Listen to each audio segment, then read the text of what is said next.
আসসালামু আলাইকুম। আজকে আমরা ছাদ বাগান থেকে লাউ সংগ্রহ করব। এই গাছের এটি প্রথম লাউ। আরও অনেকগুলো লাউ আছে, এগুলো অনেক ছোট।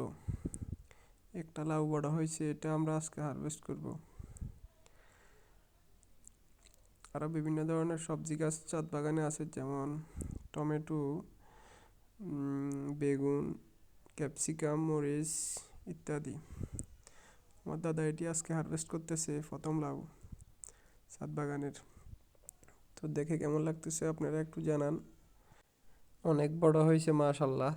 অনেক সুস্বাদু একটা সবজি, শীতকালীন, অনেক পুষ্টিকর। নিজেদের লাগানো সবজি নিজের হাতে সংগ্রহ করার মজাটাই আলাদা।